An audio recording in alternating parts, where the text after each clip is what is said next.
Hello. The first strategy that I'm going to be sharing with you today is a good strategy to build background knowledge in your students and help them develop some schema for any content that you're learning. So the first thing that you're going to do is choose a text for your students about something that you're going to be learning about, whether this is a science topic or a social studies topic. Perhaps it's going to be an important component of a book study that you're going to do. Whatever that is, choose a text purposefully, or choose several texts purposefully, and then you're going to do something called a reverse read. So you're going to tell your students, boys and girls, today we're going to do something really exciting. We're going to read a book in reverse. Does anyone know what the word reverse means? And then hopefully they'll be able to tell you that means backwards. So yes, we are going to read our book backwards. So normally if I was going to read this book, I would start on the front cover. But today I'm going to start on the very back. So as you're showing your students how to do this reverse read, model with some think alouds of what you're looking for and how you want them to do it. So boys and girls, when I'm looking at this book and I'm reading it backwards, I'm going to look at each page and see what I notice. I don't have to read all the words on each page. I'm just going to look and see what big words I notice, what text features I notice, and maybe what the pictures are showing me. On this page, I see a bumblebee, and I see a few flowers and a leaf.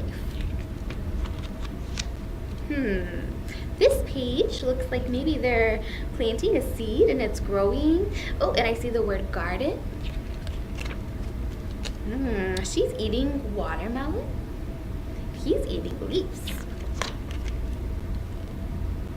I see some seeds in this page too. Oh, I see the word seeds. I know that word. And you're just going to continue modeling for your students how to look for those text features and how to look for words that they know and content that they're familiar with. This can be done at all levels. If you're doing it at a K2 level, this would be an appropriate activity. If you're in an intermediate grade or even in high school, you could do this with a textbook and have them look for text features and see what the chapter is going to be about, or even what a section of the chapter is going to be about. Allowing a student to read a book in reverse takes the pressure off of having to look at every single word, having to figure out every single detail. This helps them to get the general picture of what the book is about. So after you've modeled this whole group, then you're going to send your students off into small groups or into pairs and allow them to try a reverse read on their own. This can be done with everyone having the same text if you have several copies, or it can be done with several different books that are about the same subject. After your students have completed the reverse read, depending on the grade level and the scaffolding that you want to provide for them, they can fill out a graphic organizer, or they can share all of their learning orally with their partner. They'll then come back to the carpet, and at this time, it's when you get to clarify any misconceptions that they have. So they're going to share out their learning. What did you learn when you read your books backwards? What types of things did you see? What do you think we're going to be learning about?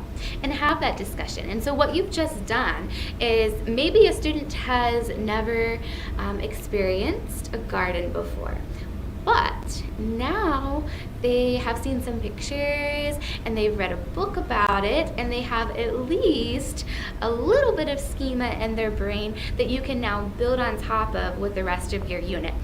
So you've kind of leveled the playing ground a little bit between all of your students, that you now have a common experience that you can pull from when you're teaching the academic content that you need to.